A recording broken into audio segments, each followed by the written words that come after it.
Jai Hind students, welcome back beta. I hope you all are fine. Beta, as we already discussing the topic what makes election in India democratic through one concept. I've already studied one concept only, that is Independent Election Commission. Today we are going to discuss the remaining concepts which makes elections in India democratic, that is popular participation and elections acceptance of election outcome. So अब next thing यही prove करती है बेटा India में होने वाले जितने भी इलेक्शंस होते हैं वो डेमोक्रेटिक हैं और वो क्या है, that is popular participation. Popular participation is our heading today. So the basic thing is quality of election is depend on the participation of the people. मतलब इलेक्शन की जो क्वालिटी है, क्या इलेक्शन डेमोक्रेटिक है या नहीं है, कितने सही हैं इलेक्शंस या नहीं है, वो किस चीज पर डिपेंड करता है, वो डिपेंड करता है पार्टिसिपेशन ऑफ पीपल पर.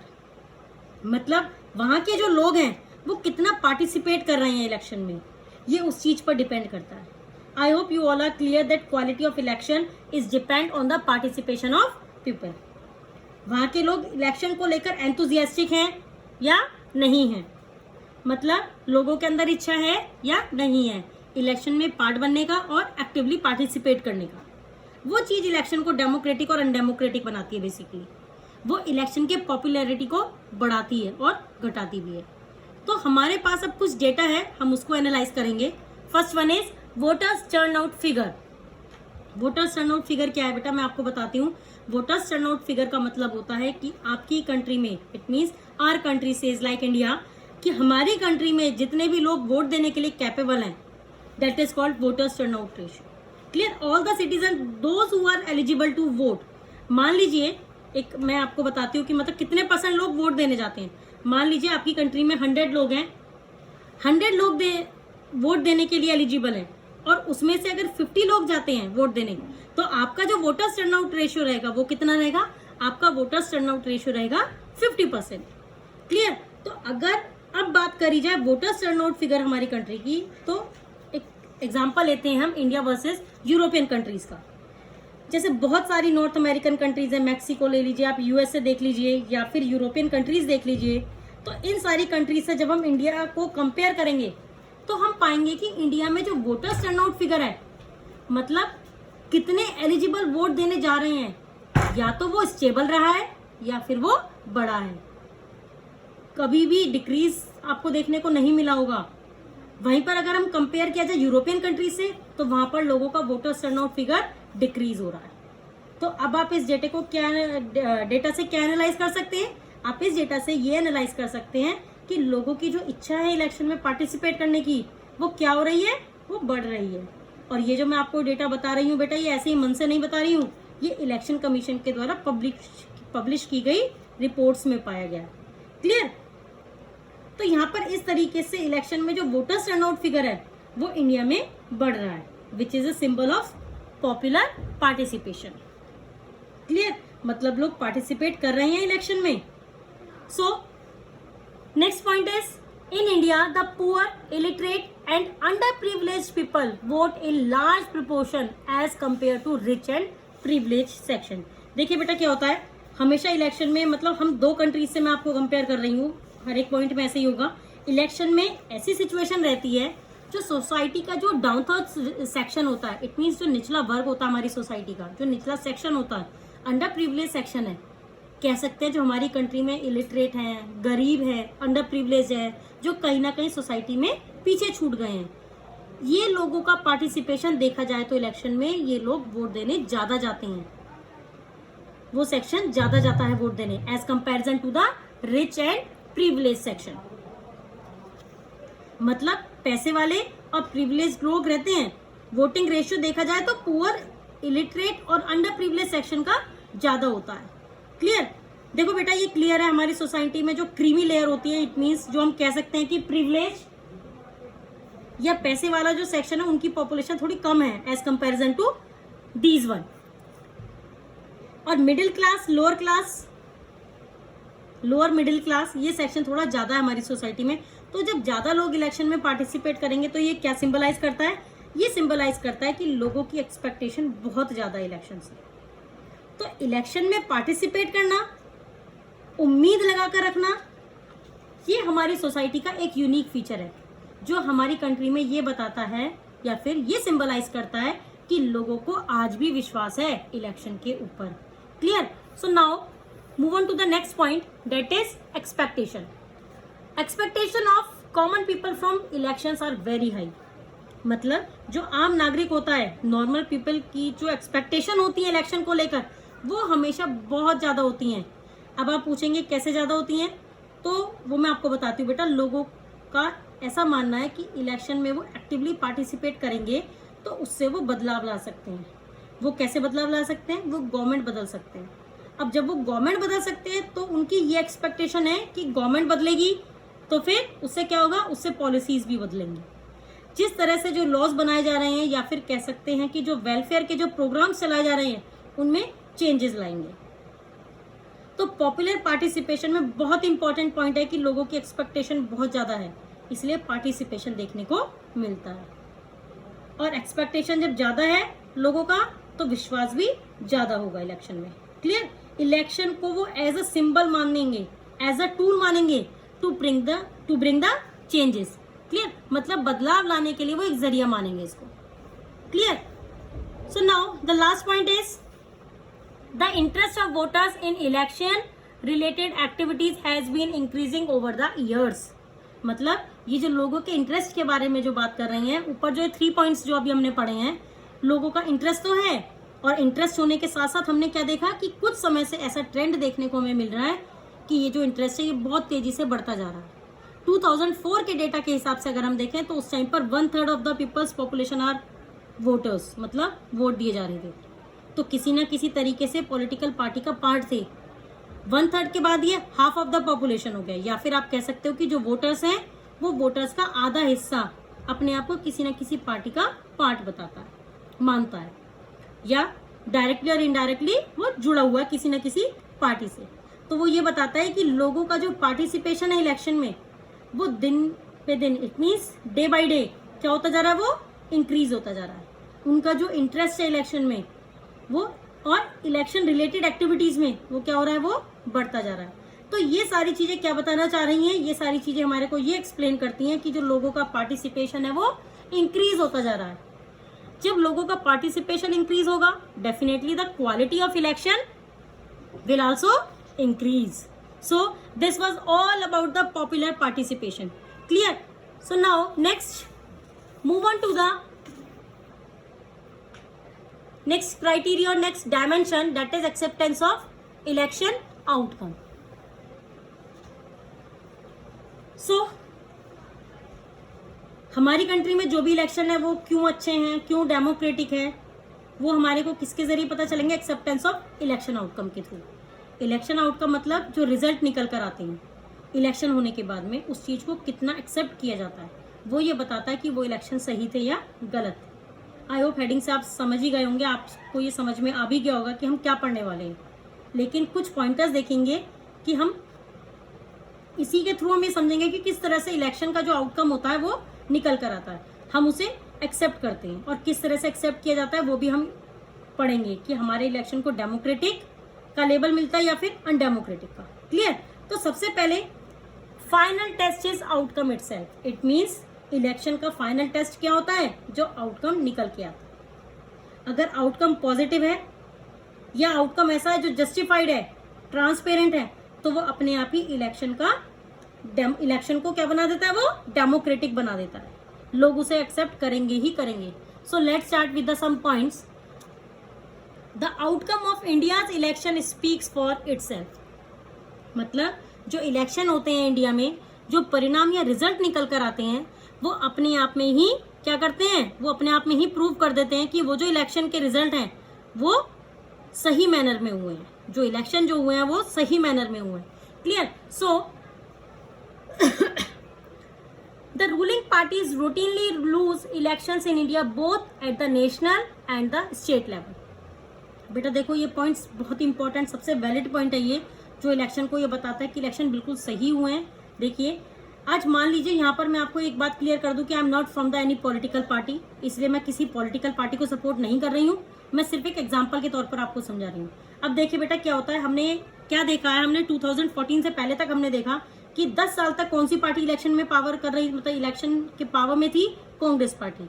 अब क्या होता है, कांग्रेस पार्टी हारती है इलेक्शन में, 2014 में कौन सी पार्टी जीतती है, बीजेपी की। और अगर हिस्ट्री में भी अगर हम जाएंगे तो ऐसा टाइम पीरियड था कि बीजेपी पावर में थी, लेकिन बीजेपी हारी, फिर कांग्रेस आई, कांग्रेस हारी, फिर बीजेपी आई। इस तरीके से ये हमारी कंट्री में चलता रहता है। तो यहाँ पर मैं आपको क्या बताना चाह रही हूँ आपको, कि जो पार्टी पावर में रहती है, इट मीन्स जो रूलिंग पार्टी रहती है, तो इलेक्शन में ये देखा गया है कि रूलिंग पार्टी कंटिन्यूसली एक समय के बाद में हारती है, और जो अपोजिशन में जो पार्टी रहती है वो जीत जाती है।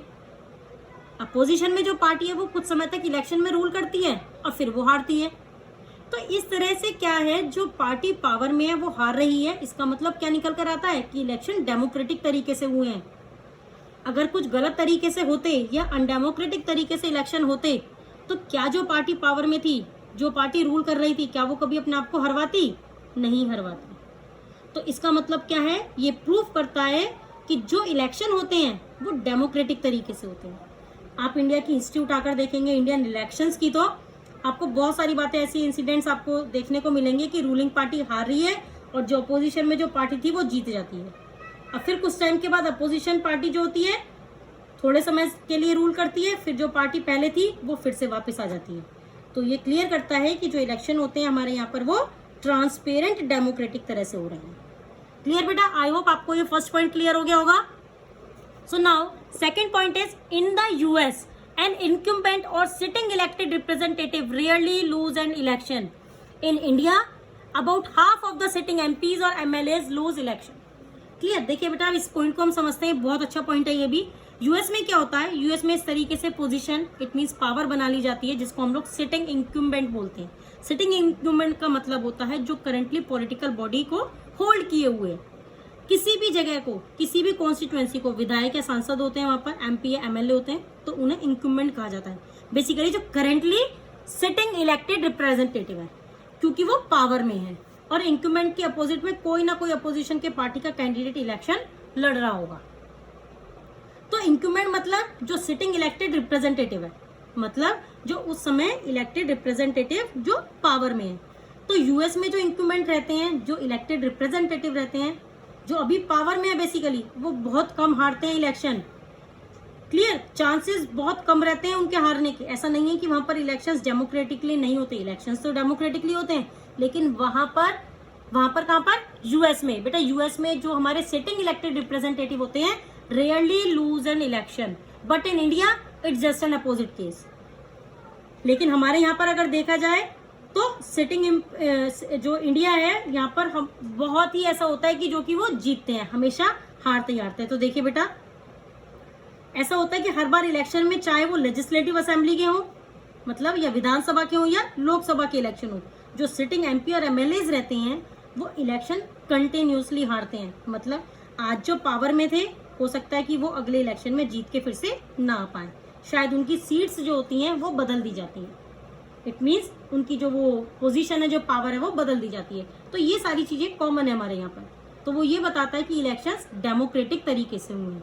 जो पावर में है वो हार रहा है, ठीक है। जो पावर में बेसिकली वो हारेगा क्यों? क्योंकि हारेगा ही क्यों? अगर अनडेमोक्रेटिक तरीके से अगर इस्तेमाल किया जाता तो वो हारेगा ही क्यों? वो तो कंटिन्यूसली अपने आप को जिता सकता है ना, लेकिन वो तो हार भी रहा है। तो इसका मतलब क्या है कि यहाँ पर ट्रांसपेरेंसी है इलेक्शन में। क्लियर? समझ में आया सेकेंड पॉइंट आपको बेटा? So now third point is, that is candidates who are known to have spent a lot of money on buying votes and those with known criminal connections after lose elections. अब आपने ये चीज सुनी भी होगी, newspaper में पढ़ा होगा, न्यूज में सुना भी होगा कि, और शायद में भी ऑब्जर्व भी किया होगा कि इलेक्शन में कुछ कैंडिडेट्स ऐसे भी होते हैं जिनके पास बहुत पैसा होता है, जो क्रिमिनल एक्टिविटीज में जुड़े हुए होते हैं, जो क्या कर सकते हैं, जो रिजल्ट को इन्फ्लुएंस कर सकते हैं। ऐसा सुनने में आता है कि उन लोगों के द्वारा जो है ना वोट्स खरीद लिए गए हैं, लोगों को पैसा देकर वोट्स अपने फेवर में डलवाते हैं। लेकिन ऐसा ज़रूरी नहीं है कि वो हमेशा जीतते हैं इलेक्शन। कभी कभी हमने ये भी देखा है कि जो इलेक्शन हो रहे होते हैं, तो जो अपोजिशन में जो बहुत पावरफुल इंसान है, मान लीजिए सपोज मानकर चलिए, just an example, A and B दो पर्सन है। ए जो है पर्सन वो बहुत ही पावरफुल और बहुत पैसे वाला है, और जो पर्सन बी है वो अपोजिशन में कह सकते हैं कि वो इतना पावरफुल नहीं है, इतने पैसे वाला वो नहीं है। लेकिन ऐसा नहीं है कि क्रिमिनल रिकॉर्ड नहीं है उसका। इलेक्शन में जो कमजोर इंसान है वो इलेक्शन जीत जाता है। तो ये क्या बताता है, ये सारी चीजें ये शो करती है कि सिर्फ पैसा और पावर ही नहीं जिताता है, पॉपुलर सपोर्ट भी इलेक्शन को जिताता है। उसको कितने वोट्स मिले हैं उसके ऊपर वो डिपेंड करता है, उसके अकॉर्डिंग ही वो जीतता है। Clear? So now move on to the next point and last point, that is very few disputed elections, the electoral outcomes are usually accepted as people's verdict by the defeated party. बेटा अब देखिए ये चीजें आप observe भी कर रहे होंगे कंट्री में, या फिर आपने इलेक्शन के टाइम पर देखी भी होंगी कि मोस्टली जो डिफीटेड पार्टीज होती हैं, मतलब जो पार्टी हार चुकी है इलेक्शन में, इलेक्शन के रिजल्ट आने के बाद में कभी आपने ऐसा सुना है कि डिफीटेड पार्टी नाराज हो गई और वो जिद पकड़ कर बैठ गई कि नहीं जी नहीं, इलेक्शन फिर से करवाओ, इलेक्शन तो अनडेमोक्रेटिक तरीके से हुए हैं। ये सारी चीजें हारी हुई पार्टी भी इलेक्शन के वर्डिक्ट को एक्सेप्ट करती है। क्लियर? मतलब जो रिजल्ट निकल कर आया वो क्या मानते हैं, वो ये मानते हैं कि ये क्या है, ये पब्लिक्स का वर्डिक्ट है, मतलब उसे जनादेश मानते हैं, उसे लोगों का ओपिनियन मानते हैं कि ये जनता के द्वारा चूज करा हुआ एक निर्णय है। और हारी हुई पार्टी उस वर्डिक्ट को एक्सेप्ट भी करती है और कहती है कि हाँ हम हारे हैं तो वो हमारी कुछ कमियों के कारण हारे हैं। अल्टीमेटली आपने सुना होगा ऐसा बहुत कम ऐसे डिस्प्यूटेड इलेक्शंस होते हैं जहां पर आवाज उठाई जाती है कि फिर से रिपोलिंग हो या फिर से इलेक्शन होने चाहिए, वरना मोस्टली पूरी कंट्री में क्या होता है, नेशन वाइज इस चीज को हम एक्सेप्ट करते हैं, एक्सेप्ट किया जाता है ये दोनों पार्टीज के द्वारा, जीती हुई पार्टी के द्वारा भी और हारी हुई पार्टी के द्वारा भी। क्लियर? मतलब ओवरऑल इलेक्शन के जो आउटकम निकल कर आते हैं वो हमारी कंट्री के इलेक्शन को डेमोक्रेटिक बनाते हैं। वो ये शो करते हैं कि हाँ जो आज पावर है, जो अगर काम नहीं करेगा तो वो कल को वो हार सकता है और एक नई गवर्नमेंट आ सकती है। और इस चीज को दोनों पार्टी एक्सेप्ट करती हैं, लूजिंग पार्टी भी और रूलिंग पार्टी भी, हारी हुई भी और जीती हुई भी। तो ये सारी चीजें हमारी कंट्री को क्या बताती हैं, ये डेमोक्रेटिक बनाती है। तो ये हमारे कुछ 3 पॉइंटर्स थे। Independent election commission which is discussed earlier in the last session, next one is popular participation, and the last one is acceptance of election outcome which shows election in India democratic. I hope आपको ये बेटा अच्छे से समझ में आ गया होगा. So now next move on to the last topic of this chapter, that is challenges to free and fair election. अब हम देखते हैं कि बेटा पार्टी जो पॉपुलर फेयर इलेक्शन, मतलब पार्टी जो हमारा पॉपुलर सपोर्ट गेन करती है, लोग जिसे ज्यादा वोट देते हैं वो पार्टी गवर्नमेंट बनाती है। ऐसे बहुत ही कम चांसेस हैं जहां देखने को हमारे को मिलता है कि अनफेयर तरीके से या फिर अनफेयर मीन से मेथड का यूज करके किसी पार्टी ने इलेक्शन को जीता हो। बहुत कम ऐसे चांसेस देखने को मिलते हैं। ये सारी चीजें हमारी कंट्री को हमारी कंट्री में इलेक्शन को क्या बनाती हैं, डेमोक्रेटिक बताती हैं। लेकिन फिर भी अगर कुछ सवाल पूछे जाए तो वो सवाल हमारी कंट्री में हो रहे इलेक्शन के ऊपर एक तरीके से ना खुद ही अपने आप में एक सवाल उठा रहे हैं। अब वो सवाल कौन कौन से होते हैं, let's start with some questions. अब वो क्वेश्चंस कौन कौन से हैं, सवाल हमारे पास कौन कौन से हैं, क्या लोगों के पास में सही नॉलेज है कि वो अपने लीडर्स को कैसे चूज करें, are the peoples educate to choose the representative in real sense. ठीक है, एक क्वेश्चन ये आता है कि हमारा कॉन्स्टिट्यूशन तो इस चीज को अलाउ करता है कि हमारी जो मतलब पॉलिटिकल इक्वालिटी होगी उसके ऊपर ही हमारा कॉन्स्टिट्यूशन डिसाइड है। हर इंसान इलेक्शन में पार्टिसिपेट कर सकता है, वोट दे सकता है, लेकिन क्या ट्रू सेंस में सभी का रिप्रेजेंटेशन हो पाता है? क्या एक लेवल प्लेइंग ग्राउंड मिल पाता है सभी को? मतलब कमजोर इंसान किसी पावरफुल इंसान के अगेंस्ट में इलेक्शन लड़ रहा है तो क्या ये पूरी पॉसिबिलिटी है कि कमजोर इंसान जीत सकता है? क्या ये इंश्योर किया जा सकता है कि किसी भी प्रकार से उसके ऊपर कोई प्रेशर नहीं बनाया जाएगा? क्या उसे रिलेटिव एडवांटेज से बचाया जा सकता है? तो बेटा ये इस तरीके के बहुत सारे ऐसे क्वेश्चंस हैं जो कि हमारे मन में उठते होंगे, और ये जो सवाल है ये हमें एक डायरेक्शन दिखाते हैं कि हाँ इलेक्शन जो हो रहे हैं इंडिया में वो डेमोक्रेटिक है, लेकिन उसके सामने कुछ चैलेंजेस हैं, कुछ लिमिटेशंस हैं। So let's start with some questions. Clear? इन्हीं क्वेश्चंस को स्टार्ट करते हुए we will start the limitations and challenges of Indian elections. तो वो क्वेश्चंस तो मैंने आपके सामने डिस्कस कर ही दिए हैं। तो इन क्वेश्चंस को जानने के बाद में अब हम ये समझे हैं कि कुछ लिमिटेशंस हो सकती हैं, और अब जो कुछ लिमिटेशंस हो सकती हैं वो हमारे पास कौन कौन सी हैं। अभी तक बेटा ये एक आप एक इम्पॉर्टेंट चीज़ देखिए इस चैप्टर में, मैंने आपको बहुत सी जगह पर बताया, आपकी पूरी एनसीईआरटी की जो बुक है उसमें से मैंने आपकी कुछ लाइंस ली हैं। तो आप इस बात का ध्यान रखिएगा बेटा कि कभी भी इस चैप्टर से ना अगर डायरेक्ट क्वेश्चन आता है तो आपको एज इट इज ऐसे ही सेम लाइंस आपको याद करनी है और आंसर में लिखनी है। आपका डायरेक्ट क्योंकि क्वेश्चन आता है what are the challenges to free and fair election, या फिर what are the limitations of elections in India, तो आप ये 5 पॉइंट्स लिखेंगे, आपको पूरे मार्क्स मिलेंगे। Clear? So now move on to the limitations and challenges of Indian election. So these are, first point is candidates and parties with a lot of money may not be sure of their victory, but they do enjoy a big and unfair advantage over smaller parties. मतलब जो candidate या जो parties जिनके पास बहुत सारा पैसा है, जरूरी नहीं है कि पैसे के कारण वो जीत जाएंगे, ठीक है, ऐसा नहीं है कि पैसे से इलेक्शन में जीता जाता है। They are not sure of their victory, मतलब ये श्योर नहीं है कि उनकी ही जीत होगी, लेकिन वो रिलेटिवली एक एडवांटेज एंजॉय जरूर करते हैं। जीत नहीं सकते लेकिन वो एक एडवांटेज जरूर एंजॉय कर रहे हैं। They do enjoy a big and unfair advantage over the smaller parties.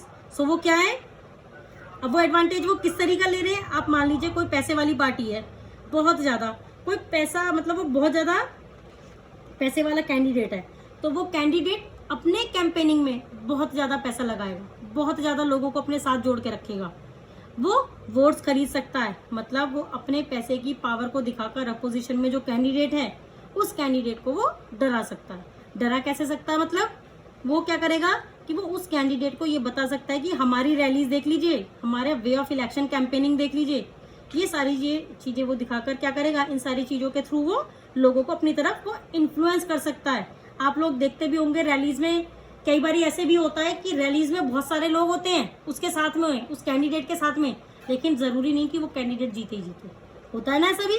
तो पैसे की मदद से तो वहां पर क्या है, वो एक रिलेटिवली एक एडवांटेज इंजॉय करता है, किसके ऊपर, उस छोटी पार्टी के ऊपर या फिर उस छोटे कैंडिडेट के ऊपर। तो सबसे बड़ा लिमिटेशन यही है, क्या, use of money and muscle power, मतलब किसी के पास पैसा है और पावर है तो उसका अनफेयर एडवांटेज वो उठा सकता है। क्लियर? कॉन्स्टिट्यूशन में तो ऐसा कुछ नहीं दिया हुआ है, और ये जो गारंटीड भी नहीं है कि जिसके पास पैसा है वो जीतेगा ही जीतेगा, लेकिन एक एडवांटेज वो एंजॉय जरूर करता है वो। Clear? I hope my point is clear to you all. So now move on to the second point, that is candidates with criminal connections have been able to push others out of the electoral race to secure a ticket. बेटा ticket मैं आपको पहले भी बता चुकी हूँ कि ये कौन सा टिकट होता है, बस टिकट नहीं है ये। यहाँ पर ये कौन सा टिकट है, यहाँ पर ये टिकट है जो पार्टीज टिकट अलॉट करती है अपने कैंडिडेट को। अब पार्टी जो टिकट अलॉट करती है तो टिकट एलोकेशन के लिए तो बहुत सारे कैंडिडेट अपना फॉर्म डालते हैं, मतलब हो सकता है कि इलेक्शन होने वाले हैं आपकी कंट्री में, मान लीजिए कोई भी एक पार्टी है, ये एक पैन की ही एक पार्टी ले लीजिए सपोज, तो अब इस पैन पार्टी का जो पार्ट बनना है आपको, तो आप भी अपना नॉमिनेशन फॉर्म डालेंगे कि मुझे अपना कैंडिडेट बना लीजिए, हमें टिकट, हमने क्या करा, हमें टिकट दे दीजिए, हम जाकर हमने फॉर्म भर दिया। आपके बाजू में एक क्रिमिनल भी रहते हैं, मान लीजिए सपोज वो क्रिमिनल ने भी डाला है फॉर्म, तो अब आपको टिकट चाहिए, टिकट तो एक ही इंसान को मिलेगा ना, ऐसा तो नहीं है कि पार्टी सबको बोल देगी कि सब इलेक्शन लड़ लो, जिसको जीतना है वो अपना आप ही जीत जाएगा, ऐसा नहीं होता। पार्टी सिर्फ एक को ही टिकट देती है। अब वो पार्टी टिकट किसको देगी, ये डिपेंड किस चीज पर करता है कि कौन कितना इन्फ्लुएंशियल है, कौन कितना पावरफुल है। तो मोस्टली जो कैंडिडेट या फिर कह सकते हैं कि जिनका क्रिमिनल कनेक्शन होता है, वो क्या करते हैं, वो दूसरे कैंडिडेट को टिकट लेने की रेस में से बाहर भगा देते हैं, पैसे से और पावर से वो टिकट खरीद लेते हैं। तो एक चैलेंजेस ये भी है क्या, कि क्रिमिनल बैकग्राउंड वाले जो कैंडिडेट्स होते हैं, they easily push others out of the electoral race. Clear? वो बहुत आसानी से दूसरे लोगों को बाहर कर देते हैं रेस से। So candidate with criminal connection have been able to push other out of the electoral race to secure a ticket. I hope आपको ये सेकंड पॉइंट क्लियर हो गया होगा बेटा। So now move on to the next point, third point, that is some families stand to dominate political parties. आपने ये observe किया होगा कि एक पार्टी नहीं है, ऐसी बहुत सारी पार्टीज हैं जिनके नाम मैं आपको बताना नहीं चाहूंगी। क्लियर? पॉलिटिकल स्टेटमेंट बेटा देना थोड़ा सा रिस्की हो जाता है। क्या होता है हमारी कंट्रीज में, आप देखोगे कि ऐसी बहुत सारी पार्टीज है जहां पर डायनेस्टिक रूल चल रहा है, मतलब एक ही फैमिली के, एक ही कास्ट के कह लीजिए, या फिर एक ही परिवार के लोग डोमिनेट करते हैं। जब एक ही कास्ट के, एक ही फैमिली के, या फिर एक ही फैमिली के लोग जब डोमिनेट करेंगे तो अधिकतर क्या होता है, उनके रिलेटिव्स को, उनके फैमिली मेंबर्स को टिकट दे दिया जाता है। तो उससे क्या होता है, डायनेस्टिक रूल चला आता है। इस तरह से देखने को मिलता है वो पार्टी क्या है, वो एक फैमिली पार्टी हो जाती है कि उस पार्टी में उस फैमिली का लोग ही रहते हैं। तो ये एक बड़ा चैलेंज है, बहुत बड़ा चैलेंज है बेटा ये। और एक पार्टी नहीं है हमारी कंट्री में, ऐसी बहुत सारी पार्टीज हैं जहां पर क्या होता है, एक फैमिली के लोग या एक कास्ट के लोग डोमिनेट करते हैं। तो ये भी एक बहुत बड़ा चैलेंज है फ्री एंड फेयर इलेक्शन का। डेमोक्रेटिक तरह से नहीं हो पा रही हैं चीजें कुछ। आप देख रहे हैं ना चैलेंजेस। आप अगर उस फैमिली से नहीं हो तो आप उस पार्टी में आगे जा ही नहीं पाओगे, आगे पोस्ट संभाल ही नहीं पाओगे।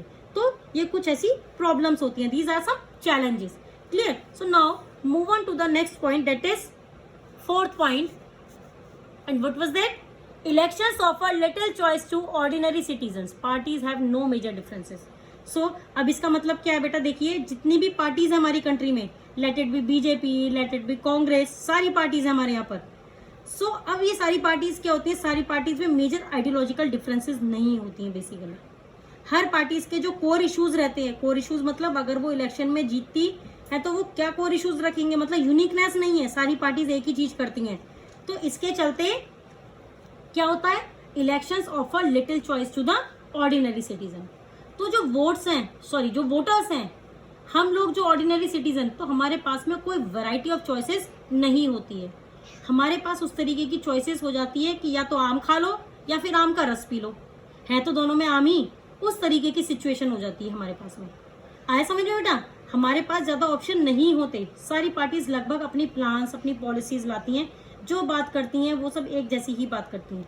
कुछ इस पे हाँ बोल रही हैं तो कुछ उस पे ना बोल रही हैं, तो कोई मेजर डिफरेंसेस देखने को हमारे को नहीं मिलता है। तो therefore the ordinary citizen are not getting the varieties of choices which is the essential component of election. जब हमने चैप्टर स्टार्ट करा था तब हमने ये पढ़ा भी था कि क्या होना चाहिए, इलेक्शन में चॉइसेस भी ऑफर होनी चाहिए। ऐसा नहीं है कि आपके पास चॉइस ही ना हो। ये हो गया, और ये तो आपका हो गया फोर्थ पॉइंट। अब now move on to the last point, that is the last challenges to free and fair election is smaller parties and independent candidates suffer a huge disadvantage compared to the bigger parties. अभी देखिए क्या होता है, जो छोटी छोटी parties होती हैं, तो जो छोटी पार्टीज को क्या करना पड़ता है, इलेक्शन में अगर बने रहना है तो इलेक्शन में बने रहने के लिए अपने आप को उन्हें क्या करना होगा, एक स्टेबल करके रखना होगा, दमदार तरीके से लड़ना होगा। लेकिन जब बात आती है बड़ी पार्टीज के सामने, तो बड़ी पार्टीज की जो मैंने अभी ऊपर पॉइंट आपको ये सारे बताए हैं, कैंडिडेट्स विद क्रिमिनल कनेक्शन वाला, कि जो बड़ी पार्टीज होती हैं उनके पास ज्यादा पैसा होता है, ज्यादा लोग जुड़े हुए होते हैं, तो इसके चलते वो छोटी पार्टीज को ऊपर नहीं आने देते। तो जो smaller parties and independent candidate suffer a huge disadvantage compare to bigger parties. तो बड़ी पार्टीज के पास ज्यादा पावर, ज्यादा पैसा तो है ही, उससे छोटी पार्टीज अपनी रूट्स नहीं फैला पाती हैं, छोटी पार्टीज ज्यादा आगे नहीं बढ़ पाती हैं। उनके एक ब्रॉड स्ट्रक्चर होता है, उनको वो मौका ही नहीं मिल पाता है। So this is all about the fifth point. So that's all about the limitations and challenges of Indian elections. So these are the challenges to free and fair elections. और साथ ही साथ ये बेटा मैं आपको ये बताऊंगी कि इस टॉपिक के साथ में आपका ये जो चैप्टर है वो फिनिश हो गया है। If you have any doubt or any query, then please contact me and please write it in your notebook, these points, and if you have any query please note it down in your notebook also, because we will discuss this chapter again in the Zoom class. Till then, goodbye, have a nice day.